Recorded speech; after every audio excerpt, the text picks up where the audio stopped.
Entonces, aquí se crea una cultura de que usted conozca al Señor y entienda que no ha venido a un sistema religioso, sino que usted ha venido a un sistema de vida, a un reino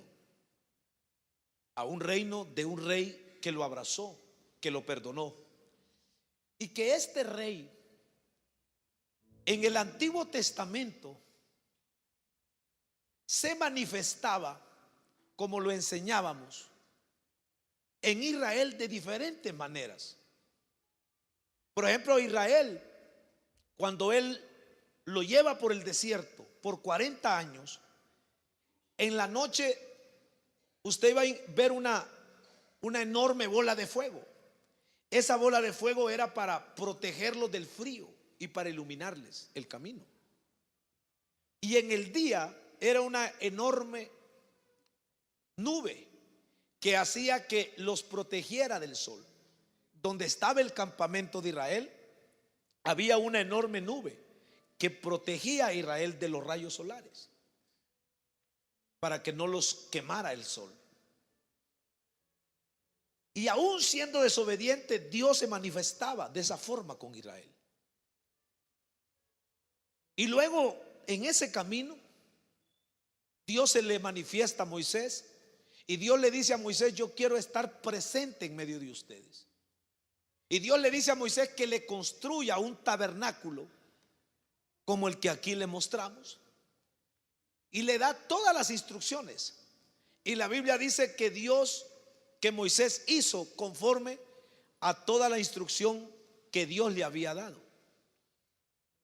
Entonces este tabernáculo tenía sus medidas, tenía su diseño, era un diseño que Dios le había dado a Moisés. Entonces vea usted, todo lo que usted pueda ver allí, no fue que Moisés lo hizo porque él se le antojó, sino porque Dios le dio todo lo que eran los planos. Dios se los entregó. Esos planos le fueron entregados entonces a Moisés, y Moisés hizo conforme a esos planos. ¿Cuántos alaban el nombre del Señor? Y allá en la parte de atrás, Dios le dijo a Moisés que construyera una tienda, y allí en esa tienda la dividiera en dos partes. Uno que era el lugar santo, donde ministraban los sacerdotes, y lo segundo que era el lugar santísimo, donde ministraba el sacerdote una vez al año.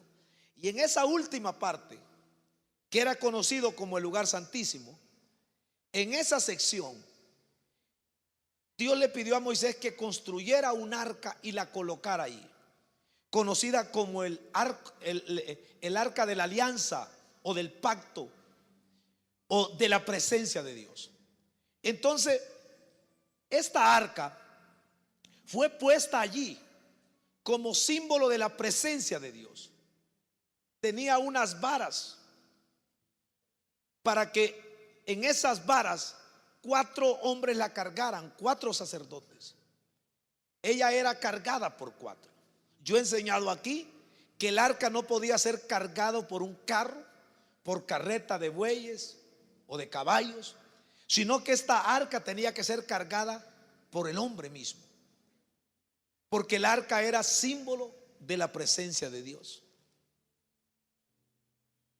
Y bueno, Israel cargó esta arca por años, y dentro de esa arca habían 3 elementos, que eran las tablas de la ley, era la vara de Aarón que reverdeció al siguiente día, después que la pusieron sobre el lugar santísimo.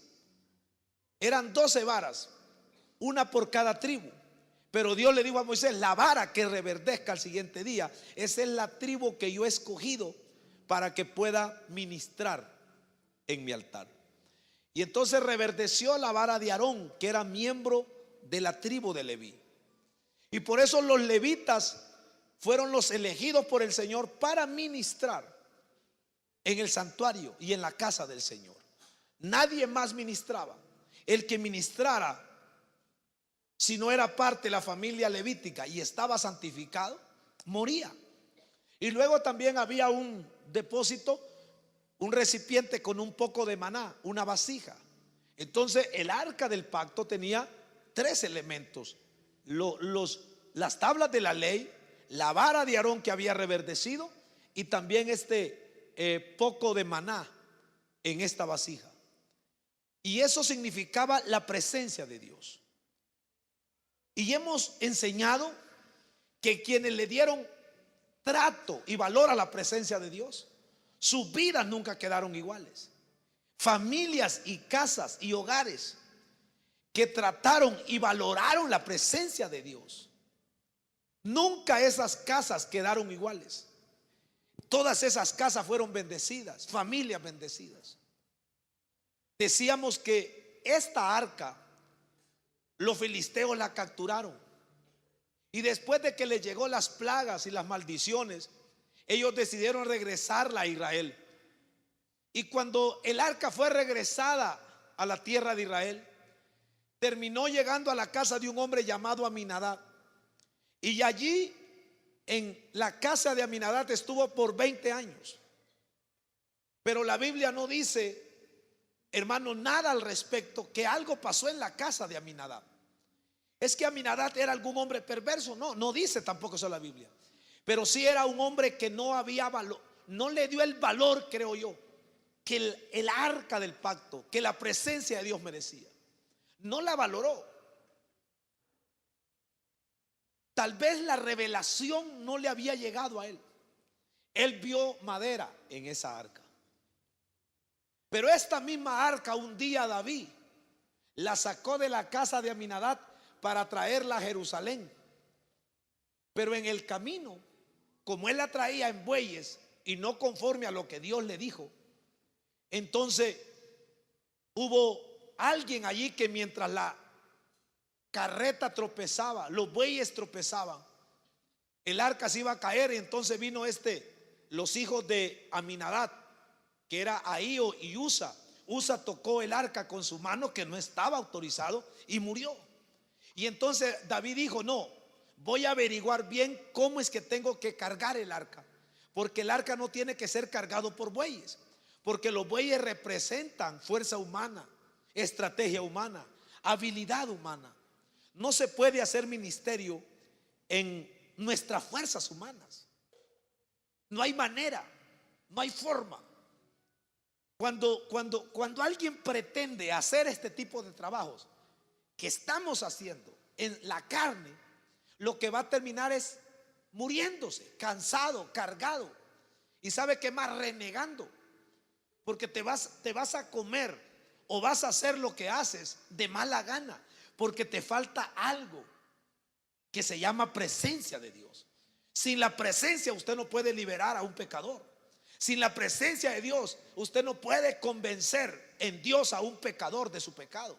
No puede sanar a un enfermo. No puede liberar a nadie. Usted no puede ser efectivo en los barrios, en las colonias, en los hogares, en las familias. Ese montón de gente rebelde que usted muchas veces pastorea, usted no se tiene que estar quejando tanto. Esa gente lo que tienen son ataduras demoníacas en su vida, y la única forma de liberarlos es con la presencia de Dios. Dale un aplauso al Señor. Es con el poder de Dios. No hay forma.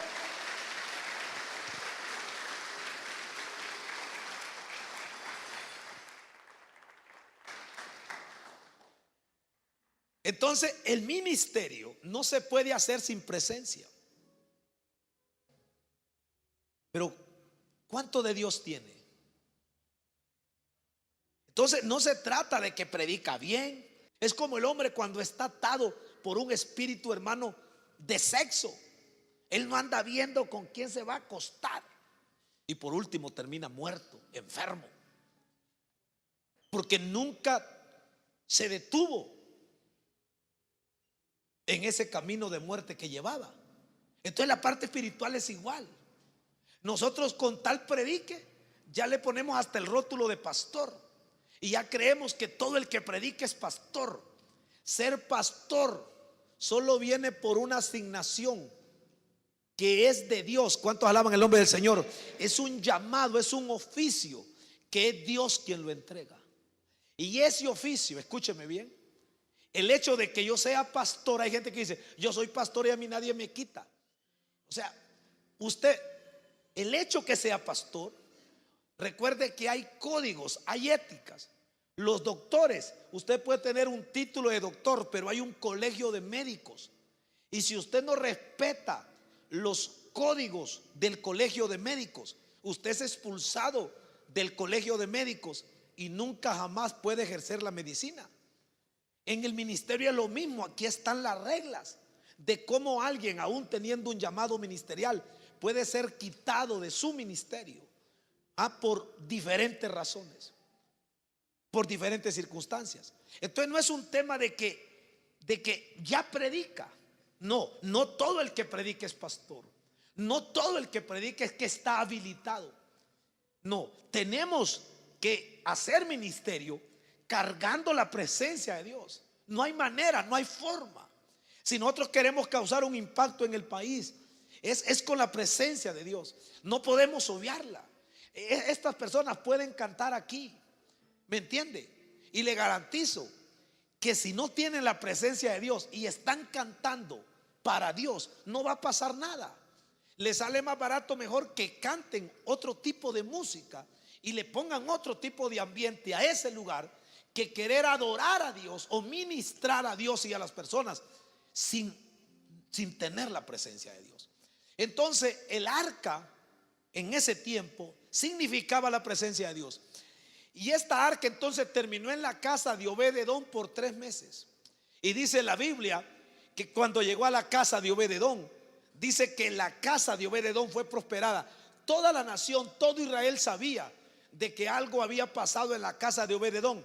Entonces la pregunta que nos hacíamos el domingo pasado era: ¿por qué en la casa de Aminadab no pasó nada? ¿Y por qué en la casa de Obed-edom en 3 meses, allá en 20 años no pasó nada, pero acá en 3 meses esa casa fue bendecida, esa casa fue prosperada? La Biblia dice que la casa de Obed-edom fue prosperada a causa del arca de la presencia de Dios. La diferencia, decíamos, está, amados hermanos, en el trato que Obed-edom le dio a la presencia de Dios. Obed-edom era un hombre apasionado por la presencia de Dios. Le dio el lugar que merecía. ¿Cuántos alaban el nombre del Señor? Él no se fue tras las bendiciones del arca. Cuando usted no camina tras las bendiciones del arca, sino de la misma arca, cuando usted no camina detrás de las bendiciones de la presencia de Dios, sino de la presencia, entonces todas las demás cosas van a ser añadidas. Por eso el Señor dijo: buscad primeramente el reino de Dios y su justicia, y todas las demás cosas van a ser añadidas. No se buscan las añadiduras primero, se busca a Dios. Alaban el nombre del Señor. Y una vez que yo tengo a Dios, voy a tener las añadiduras. Levante sus 2 manos, diga conmigo: no se deben de buscar, diga fuerte, vamos, las añadiduras primero, sino que se debe de buscar primero al Dios de las añadiduras. ¿Cuántos dicen amén? Y una vez que usted capture a este Dios, las añadiduras estarán garantizadas. ¿Cuáles son las añadiduras? Son esas cosas que usted le llama bendiciones. Usted va a tener salud, usted va a tener familias bendecidas, alaban el nombre del Señor. Va a tener hijos brillantes, va a tener trabajos sólidos y renumerados, va a tener negocios, hermanos, extraordinarios. Y aun cuando tenga dificultades, sus negocios van a salir adelante. Va a tener esposas maravillosas, alaban el nombre del Señor. Ministerios maravillosos. Todo lo que usted haga, todo lo que toque va a prosperar, a causa de que no buscó las añadiduras, sino que buscó al Dios de las añadiduras. Dale un aplauso al Señor. Es de esa forma que Obed-edom ministró a Dios. ¿Cuántos dicen amén? No, nunca usted va a recibir los beneficios de la presencia de Dios, que son muchos, si usted va detrás primero de los beneficios. Los beneficios solo es de una añadidura. Hay gente que me dice a mí: en serio, óigame, usted, tengo años de conocerlo, dice, y usted no se envejece, dice, es el mismo.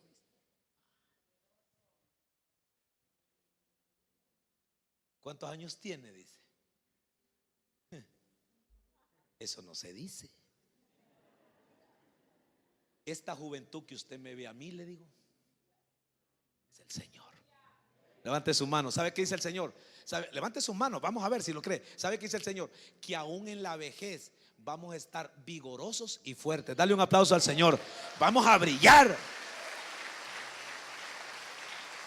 Amén.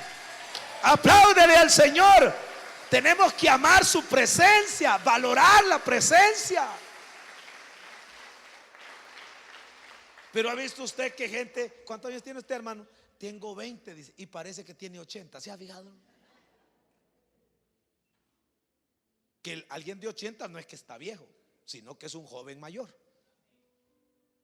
Y no es para animarlo, sino que así es. Porque la juventud es mental.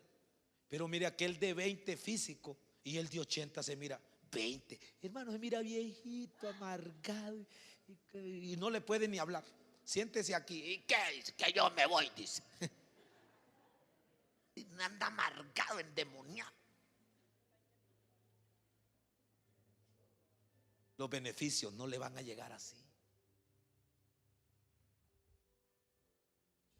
Son cosas porque no hemos entendido. Entonces la presencia de Dios tiene que ser valorada. Toda casa que la valore, esa casa no quedará en la misma condición. Cuando dicen amén, algo le va a pasar. Valore la presencia de Dios en su vida. Valore la presencia de Dios en su casa. Valore la presencia de Dios en su familia. Valore la presencia de Dios en su trabajo. Valore la presencia de Dios en el negocio. Donde usted esté, valórelo. Y sabe que cuando usted valora la presencia de Dios en esta línea que le estoy hablando, todos los beneficios de haber valorado la presencia de Dios se le van a activar. El Señor dice, buscad, Mateo 6:33, buscad primeramente el reino de Dios y su justicia. Levante la mano derecha, diga, primero es el reino de Dios, dígalo fuerte, vamos. Y su justicia, dígale, vamos. Y mire lo que dice, y las demás cosas, ¿qué dice? Serán añadidas. Obed-edom no se fue detrás de las añadiduras, ni se fue detrás de los beneficios. Él amaba la presencia de Dios y él la valoró y él la trató. ¿Sabe usted que la presencia de Dios es bien sensible? Cualquier cosa la daña, cualquier cosa la ofende.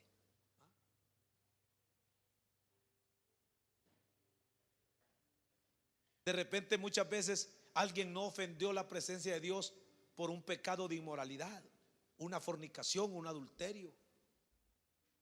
No ofendió la presencia de Dios porque volvió a aquella vida, hermano, de donde salió. A veces podés ofender la presencia de Dios en el trato que le estás dando a tu semejante, en el trato que le estás dando a tu esposa, en el trato que le estás dando a tus hijos. ¿Cómo te estás comportando con tu familia? ¿Cómo te estás comportando? O sea, esa forma también afecta la presencia de Dios en nuestras vidas. Hay gente que solo camina enojado, solo camina enojado. El enojo contrita la presencia de Dios en nuestras vidas. Ella se marchita. Porque la Biblia dice, hermano, que en el enojo no opera la justicia de Dios. ¿Cuántos alaban el nombre del Señor? Usted tiene que caminar alegre, con gozo, para que la presencia de Dios, sabe que bueno, hasta un canto hay que dice, el gozo del Señor mi fortaleza es. Mire, el diablo es experto en robarle el gozo a la gente, porque cuando le roba el gozo usted camina debilitado. ¿Cuántos alaban el nombre del Señor? El gozo es un arma, es una fortaleza contra el enemigo. Levante sus dos manos, diga, tengo el gozo del Señor, dígalo, vamos. Porque el gozo del Señor, dígalo, vamos, mi fortaleza es. Tenemos que entender estas cosas. Tenemos que tratar bien la presencia de Dios. No podemos caminar bajo el espíritu de la mentira, del engaño, del cinismo, porque eso daña la presencia de Dios. O sea, ¿qué trato le estoy dando yo a la presencia de Dios en mi casa? Yo decía el otro día, hermano, que cuando tenemos griterías en nuestra casa, la presencia de Dios se contrita, se daña, se hiere. Entonces, ¿qué trato yo le voy a dar? La casa de Obed-edom fue bendecida porque él le dio un trato especial a la presencia de Dios. Y sabe, David vino y entonces logró llevar el arca de la presencia de Dios, la logró llevar hasta Jerusalén. Y él levantó un altar al Señor. Él puso una tienda donde llevó esta arca, porque más adelante esta arca terminó en el templo de Salomón, un templo que Salomón construyó, porque Dios le dijo a David: tú no me vas a edificar templo, sino que tu hijo. Entonces en esta tienda David llevó el arca y allí la metió en esa tienda y levantó un altar de adoración por 40 años. Por 40 años continuos, óigame, allí se adoró al Señor. No había templo en Israel, solo estaba esta tienda y estaba el tabernáculo de Moisés aquel.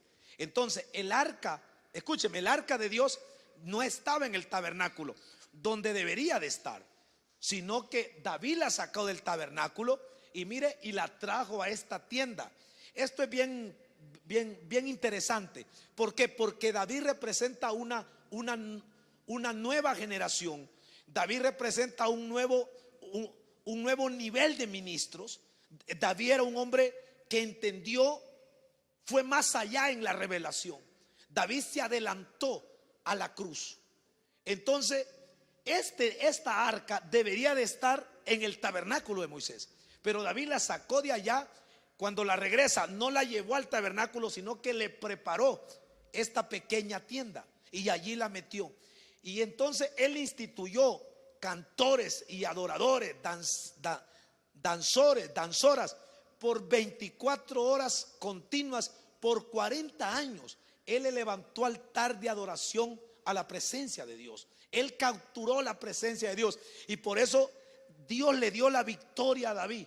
Donde David iba, Dios le daba la victoria. Dice 2 Samuel capítulo 8 versículo 13 que donde David iba, Dios le daba la victoria. ¿Por qué? Porque él le dio trato, hermano, correcto a la presencia de Dios. Dice 2 Samuel capítulo 8 verso 13: así ganó David fama cuando regresaba de derrotar a los sirios. Destrozó a 18,000 edomitas en el valle de la sal. El siguiente versículo, y el verso 14 dice: y puso guarnición en Edom, por todo Edom puso guarnición, y todos los edomitas fueron siervos de David. Y Jehová dio la victoria a David por donde quiera que fue. Levante la mano derecha, diga: y Jehová, dígalo fuerte, vamos, le dio la victoria, vamos, a David. ¿A quién? Por donde quiera que David iba.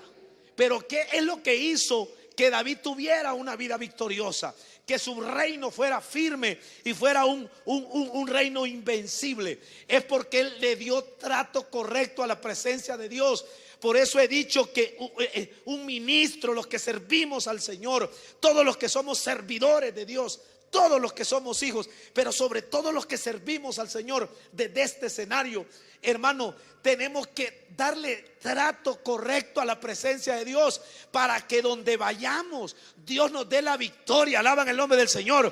Para que esos demonios que están allí aferrados en esas colonias, en esos barrios, que están aferrados en las ciudades, no queriéndose ir, que se han aferrado en las naciones de la tierra, no queriendo salir, se vayan. Hermano, que donde nosotros vayamos Dios nos dé la victoria. Que todo lugar que pisemos nos sea entregado, que toda cosa que toquemos, aquello fructifique, aquello prospere. Alaban el nombre del Señor. Pero necesitamos hacernos acompañar de la presencia de Dios, porque la Biblia dice que Dios le dio la victoria a David por donde él iba. No había lugar donde David fue que Dios no le haya dado la victoria. Pero a causa de qué? De que él le dio trato correcto a la presencia de Dios. Metió esa arca en esa pequeña tienda y le levantó altar de adoración al Señor por 40 años. Y este David se volvió invencible. Su reino se volvió invencible. Alaban el nombre del Señor. Donde iba Dios le daba la victoria. ¿A causa de qué? De que él le dio trato correcto a la presencia de Dios. ¿Dónde echa de ver la diferencia usted entre un predicador y otro? En la presencia. Porque hay gente que usted la siente tan rara. Presencia. Lo que hace la diferencia a todo esto es presencia. La presencia de Dios no es una liturgia, no es una historia, no es un rito. Alaban el nombre del Señor. Donde iba, Dios le dio la victoria. Y este David, hermano, cuando él sale de esta tierra y le entrega el reino a Salomón. Él no dejó un reino quebrado. David dejó un reino bendecido, próspero, floreciente. Lo que David le entregó a Salomón, se cree que cuando Salomón llegó a reinar tenía más o menos unos 18 años. Reinó 40 años también, igual que David su padre. ¿Cuántos alaban el nombre del Señor? Y se cree que tenía unos 18 años más o menos cuando él llegó al trono. Él era un muchacho, él era un joven muchacho. Y sabe que cuando David le entrega el trono a Salomón, Dios se le aparece a este joven rey. Y en ese sueño Dios le dijo a Salomón: pídeme lo que quieras que yo te lo doy. Y él, por eso se dice el sabio rey Salomón, porque él inmediatamente le dijo: Señor, este pueblo es numeroso y grande. Para yo poderlo pastorear, necesito sabiduría. Y entonces le dijo el Señor: bueno, como no pediste riqueza, ni fama, ni nada, sino que fue una añadidura, después le dijo: sabiduría te es entregada. Y aparte de esto le dijo: te añado riquezas, poder y honor. El reino de Salomón, cuando lo recibe Salomón, no era un reino quebrado. David había dejado herencia, porque fue un reinado próspero. Dice Primera Crónicas, capítulo 29, por favor. Mire que Dios le dijo a Salomón, a David: tú no me vas a levantar templo, lo va a hacer tu hijo Salomón. Pero David trabajó para dejarle todos los recursos, los medios, no solo para que Salomón levantara el templo, sino para que pudiera tener un reino floreciente, firme, estable, prosperado. Solamente a Salomón, mi hijo, ha elegido Dios. Él es joven y tierno de edad, y la obra grande, porque la casa no es para hombres, sino para Jehová Dios. Alaban el nombre del Señor. David sabía que construir para los hombres es una cosa, construir para Dios es otra cosa. Y yo con todas mis fuerzas he preparado para la casa de mi Dios oro para las cosas de oro, plata para las cosas de plata, bronce para las de bronce, hierro para las de hierro, y madera para las de madera, y piedras de ónice, piedras preciosas, piedras negras, piedras de diversos colores, y toda clase de piedras preciosas, y piedras de mármol en abundancia. El 3. Además de esto, por cuanto tengo mi afecto en la casa de mi Dios. ¿A dónde tenía su afecto? No, grítelo, ¿a dónde tenía su afecto? Eso tradúzcalo por presencia. Él era un apasionado. Es usted de esos hermanos que con el tiempo todavía hay que ponerle una bomba lacrimógena para sacarlo de su casa, que se congregue. ¿No cree que es una vergüenza eso? Aló, alaban el nombre del Señor. ¿Dónde estaba el afecto de David? ¿A dónde? En la casa de Dios. Usted no puede tener a Dios como un amante que lo va a ocupar cuando lo viera a buscar, cuando lo ocupe. No es válido. David no, él era un apasionado por Dios. Mire, tenía su afecto en la casa de Dios, en la presencia de Dios. Yo guardo en mi tesoro particular oro y plata, que además de todas las cosas que he preparado para la casa del santuario, he dado para la casa de mi Dios. Vamos. Tengo 3,000 talentos de oro de Ofir y 7,000 talentos de plata refinada para cubrir las paredes de las casas. Mire, 3,000 talentos de oro, y dice 3,000 talentos de oro y 7,000 talentos de plata. Pero eso era una ofrenda personal, particular de su familia, de su tesoro personal. Pero había otra ofrenda en 1 Crónicas 22:14 que esto asusta. Y hay gente que de repente dice: ¿cómo sería posible? ¿Cómo no va a ser posible? Porque es que como el diablo es tan miserable que para muchos esto es mucho dinero, y para mucha gente esto es demasiado. Y dice el 22:14: he aquí yo con grandes esfuerzos. Diga conmigo, grandes esfuerzos, dígalo fuerte, vamos. Nada es fácil, hay que hacer esfuerzos. Dice: he preparado para la casa de Jehová 100,000 talentos de oro. ¿Cuánto? Y 1,000,000 de talentos de plata, y bronce y hierro sin medida, porque es mucho. Asimismo he preparado madera y piedra, a lo cual tú añadirás. Hermano, toda esta riqueza fue entregada a Salomón. El reino de David no fue un reino quebrado, dejó herencia, dejó un reino próspero a su hijo. ¿Por qué? Porque le dio el lugar a la presencia de Dios en su vida, le dio el lugar a la presencia de Dios en su casa. ¿Sabe que son 100,000 talentos de oro? 100,000 talentos de oro. Un talento equivale más o menos a 34 kilogramos, que son más o menos 75 libras. Una libra tiene 12 onzas más o menos de oro. Óigame, en la medida del oro, 12 onzas la libra. Y más o menos en el mercado, cada onza anda más o menos por $1,000 o $1,200.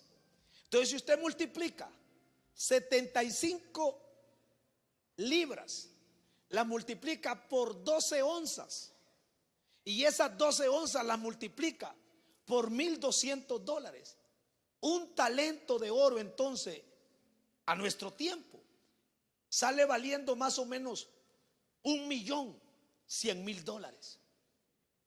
Y David entregó 100,000 talentos. Ahora multiplique 100,000 talentos por $1,100,000. ¿Cuántos alaban el nombre del Señor? ¿Sabe cuánto es eso en furgones, para que usted tenga la idea? Levante la mano derecha, porque es que nosotros nos tiembla la mano cuando vamos con 5 pesos. Así nos hace mi hermano la mano. Es un miedo terrible. No, ahorita le estoy dando, ya le voy a dar la plata. Le dije que multiplique 100,000 talentos de oro por 75 libras, y eso lo multiplica por 12 onzas. Y entonces, y esas onzas me las multiplica por $1,200. ¿Sabe cuánto eso es en oro, esos 100,000 talentos? Son 170 furgones de esos furgones que usted conoce en fila. Cuando la gente miró la ofrenda de David, ¿sabe qué dijo? Ahí va la ofrenda de David. 170 furgones de oro. Está aquí en la Biblia. No es historia que me la encontré en el Paquín de Memín, ni de Calimán. Dale un aplauso al Señor. Es que estos sabían tratar la presencia de Dios, sabían honrar. Levante su mano, diga: me sacudo todo evangelio, dígale, mediocre, pirujo. Levante su mano, diga: todo evangelio de ruina, de miseria, vamos, de tacañería, dígale, me lo sacudo en esta hora. Vamos, abra la boca, diga: me libero. Por eso es que le estoy enseñando. ¿Cuántos alaban el nombre del Señor? Para que conozca el Dios que me sostiene. Quiero que lo sostenga también a usted. Alaban el nombre del Señor. El Dios que bendice, el Dios que prospera. Levante su mano, diga: el Dios que tenemos, dígalo fuerte, vamos, es un Dios que bendice, es un Dios que prospera. Esa ruindad no hay forma de acabarla, más que cuando tratas bien la presencia de Dios en tu vida. Pero hacer las cosas de mala gana, ofrendar de mala gana, diezmar de mala gana, con pesar, refunfuñás, renegás para venir a la iglesia, para servir al Señor, para venir al ensayo, para cantar, para danzar, o sea, siempre estás renegando. ¿Sabes lo que te viene? Es maldición, no bendición. No porque Dios te quiera ver en esa condición. ¿Y sabe cuántos talentos de plata entregó David? 1.000.000 de talentos de plata. ¿Cuánto? Ahora multiplique 1.000.000 por 75 libras. Son 75 millones de libras. Esos 75 millones de libras de plata la multiplica por 12 onzas. Al precio actual, más o menos, el precio actual de la onza de plata está a $17. En total, hermano, todo ese oro y esa plata, ¿sabe cuántos furgones de plata son? Para dejarle la idea. Dije que en los 100,000 talentos de oro son 170. La ofrenda del gobierno, no la ofrenda personal, porque la ofrenda personal eran 3,000 talentos de oro y 7,000 talentos de plata. Estoy con la ofrenda del gobierno, la ofrenda de la caja del gobierno, del tesoro del reino. Aquí le dijo, ¿sabe qué le dijo David a Salomón? Aquí te dejo la caja chica, bien contada. Mueva sus manos, adore al Señor, sacúdese esas maldiciones, esas plagas, porque no estamos bromeando. Vamos, vamos, bendiga su casa, diga, bendigo a mis hijos, diga, bendigo a mis nietos y a mis generaciones, diga, que serán gente bendecida, serán gente prosperada, libres de toda ruina. ¿Cuántos alaban el nombre del Señor? Es en esa dirección. No, David le dijo a Salomón, en la caja te quedan 100,000 talentos de oro, 170 furgones, y también te quedan 1.000.000 de talentos de plata, 75 millones de libras de plata a $17. En resumen, todo eso sumado al precio actual anda más o menos en unos 130,000 millones de dólares. ¿Cuánto anda? ¿Cuánto anda? Eso es lo que David le dejó a Salomón, porque esto le dieron trato a la presencia de Dios. Yo tengo un problema con este sistema evangélico. Yo no me cabe en la cabeza. Mire, yo cuando miro gente en Dios y lo miro en bancarrota, en desgracia, en ruina, yo digo, esta persona tiene un problema. Esta persona no conoce a este Dios. ¿Ah? O es rebelde o es ignorante. ¿Cuántos alaban el nombre del Señor? Pero un hijo que conoce a este Dios, es que no te estoy contando una historia, te estoy hablando de este Dios que nos mandó ese sol hoy. Alaban el nombre del Señor. Y el Dios que hace que respires. Este Dios te quiere ver bendecido, te quiere ver bien, te quiere ver prosperado. Pero tenemos que hacer de nuestra parte, ser obedientes, vivir para Él, abrazar la bendición. Hay gente que odia la prosperidad, odia la bendición. Le hablan de prosperar, le hablan de dinero, le hablan de finanzas, le hablan de avanzar, le hablan de salir del atraso en que está. Más bien siente rechazo. ¿Por qué? Porque está atrapado esa persona por un espíritu de ruina y de miseria. Y la gente, mientras esté atrapado por ese espíritu, no va a salir adelante. Tiene que odiar eso y abrazar la bendición del Señor. Estos reinos eran prosperados. De ahí para allá empiece a ver usted los reinos de Israel, todos en ruina. ¿Sabe por qué? Porque trataron mal la presencia de Dios. Todos esos reyes eran idólatras, corruptos la mayoría, y les vino maldición y solo en quiebra pasaban, y en muerte, y derrotados por sus enemigos. David no, donde él iba, Dios le daba la victoria. Alaban el nombre del Señor. Óigame, 130,000 millones de dólares, una ofrenda del tesoro del gobierno. Y algo más. ¿Sabe cuántas personas trabajaron en ese templo y en otras obras de construcción? 153,000 personas. Solo en mano de obra duró 7 años todo lo que Salomón hizo. Se cree que gastaron otros 70,000 millones de dólares. Se cree que en la construcción y todo eso, 200 mil millones de dólares. Y hay gente que cree que esta construcción, me imagino que agregadas con otras, costaron 500 billones de dólares. Porque esta gente le dio trato a la presencia de Dios. Si nosotros venimos aquí, hermano, creyendo que Dios es cualquier cosa, que Dios es sobra, que Dios es una historia que me contaron. No, si, desde que subimos aquí, desde que vamos a agarrar un instrumento, desde que vamos a agarrar un micrófono, tenemos que tener revelación a quien adoramos. Alaban el nombre del Señor. Desde que usted viene a sentarse en una silla, desde ahí usted tiene que saber a qué vino. O si no entiende, a lo menos, oiga, voy a escuchar bien para aprender, para saber que Dios no es una religión, que Dios es una persona. ¿Cuántos alaban el nombre del Señor?